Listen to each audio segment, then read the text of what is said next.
안녕하십니까. 2019 헌바 131 사례 공익사업을 위한 토지 등의 취득 및 보상에 관한 법률 제91조 제1항 위헌 소원의 사례에 대한 발표 진행하겠습니다.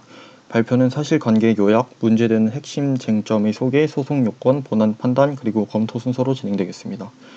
우선 해당 사례의 사실관계에 관하여 말씀드리겠습니다. 창원시는 2005년 9월경 내지 2006년 1월경에 괴정 외성간 해양관광도로 개설 공사를 목적으로 공익사업을 위한 토지 등의 취득 및 보상에 관한 법률에 근거하여 공공용지 협의 취득에 의한 소유권 이전 등기를 진행하였습니다.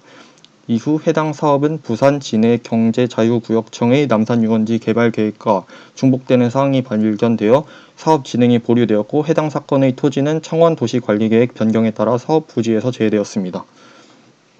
2018년 1월 8일 청구인들은 소유권 이전 등기 절차 이행을 요구하였고, 미리 환매권에 대한 통지를 하지 않았다는 이유로 손해배상을 청구하였습니다. 2019년 3월 14일 토지보상법 제91조 제1항에 대하여 위헌 법률 심판 제청을 신청하였으며, 이는 같은 해 4월 5일에 기각되었습니다. 이후 4월 19일에 헌법소원 심판 청구가 진행됨에 따라 헌바 사건으로 분류되게 되었습니다. 앞서 언급된 쟁점 속 환매권은 토지법상 환매권과 민법상 환매권으로 나뉘는데, 해당 사건은 토지법상 환매권과 관련된 사례로 볼 수 있습니다.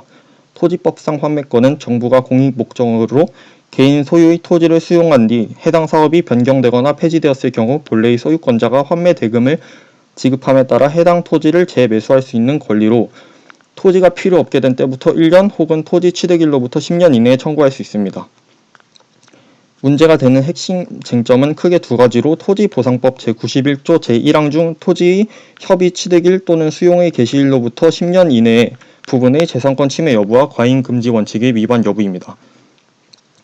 과잉금지 원칙의 위반 여부는 목적의 정당성 및 수단의 적합성, 침해의 최소성, 그리고 법익의 균형성 측면에서 판단할 수 있습니다. 해당 사례의 환매권에 대한 발생기간 제한은 공익사업을 수행하는 사업시행자의 지위나 토지를 둘러싼 이해관계인들의 토지 이용 등에 관한 법률 관계를 안정시키고자 하는 목적으로 존재하는데, 토지의 사회경제적 이용의 효율성을 제고하고 사회 일반의 이익이 되어야 할 개발 이익이 원소유자 개인에게 기속되는 불합리를 방지하기 위한 것으로, 목적의 정당성에 부합하며 토지 취득일로부터 일정 기간이 지나면 환매권 자체가 발생하지 않게 기간을 제한하는 것 또한 입법 목적의 달성을 위한 적합한 수단으로 볼 수 있습니다. 침해의 최소성 측면에서 보았을 때 과거의 공익사업은 대체로 3년 내지 7년 이내에 공익사업이 완료되었지만, 2000년대 이후로는 지역 간 불균형 해소를 목적으로 한 크고 작은 공익사업이 출현함에 따라 사업 간 중복과 상충이 다소 발생하고 있습니다. 또한 다양한 변수로 인해 공익사업이 지연되거나 미완공되는 사례가 다수 발생하고 있습니다.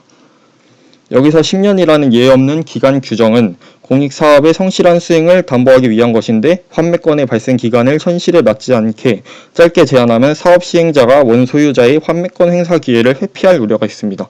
따라서 보다 덜 침해적인 방법으로 법률 조항의 입법 목적을 충분히 달성할 수 있음에도, 해당 사건의 법률 조항은 환매권 발생 기간을 10년으로 일률적으로 제한한다는 점에서 침해의 최소성 원칙에 어긋납니다. 또한 추구하는 공익과 침해되는 사이의 비례 관계를 갖추지 않았다는 점에서 법익의 균형성 원칙 또한 충족되지 못했습니다. 앞서 언급하였듯이 해당 사건은 소송을 계속 중인 2019년 3월 14일 토지보상법 제91조 1항에 대하여 위헌 법률 심판 제청을 신청하였으나 2019년 4월 5일에 기각되었습니다. 이후 4월 19일 헌법소원 심판을 청구하였다는 점에서 소송 요건을 충족한 헌바 사건임을 확인할 수 있습니다. 위헌 측 의견에서 보았을 때 이 사건은 헌법 제37조 2항에 반하는 것으로 10년 이내의 과도한 기간 제한이 국민의 재산권을 침해하여 헌법에 위반된다고 볼 수 있습니다.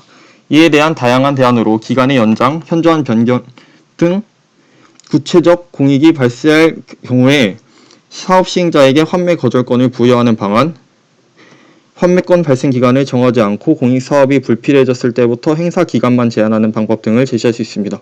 이는 해당 법률이 단순 위헌이 아닌 합헌에 불합치하다는 관점으로 볼 수 있을 것입니다. 따라서 입법자의 개선 입법이 이루어질 때까지 그 적용을 중지해야 할 것입니다. 합헌 측은 환매권이 헌법상 재산권을 보장하는 규정으로부터 도출되어 헌법이 보장하는 재산권에 포함되는 것으로 간주합니다. 10년이라는 기간은 해당 토지에 대한 이해관계가 반영, 사회적 경제적 가치 변화 발생에 충분한 시간일 것입니다.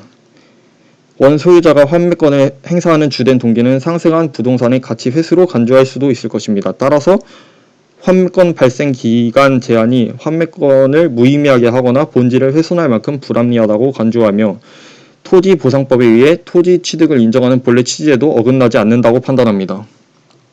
해당 사례는 헌법재판관 6명이 위헌, 3명이 합헌을 선고하여 헌법 불합치 판정을 받았고 환매권의 행사 기간인 10년은 적용 중지되었습니다. 해당 사례에 대하여 저희 조원 A는 10년이라는 기간이 토지에 대한 이해관계를 반영했다고 가정하고 투자 대상으로 인식하는 사회적 경향이 보편적이지만 상속, 존속 등의 개인적 목적의 경우 또한 존재하다는 의견을 제시했습니다. 조원 B는 장기적으로 진행되는 다수의 공익사업이 국민의 재산권을 침해하고 있다는 의견을 제시하면서 위헌이라는 의견을 제시하였습니다. 조원 C 또한 국민의 재산권이 침해되고 있다는 의견에 동의하며 법안의 개정 과정에서 악용의 여지가 발생하지 않을 수 있는 합리적인 수정 방안이 필요하다는 의견을 제시하였습니다. 이상으로 발표를 마치겠습니다. 감사합니다.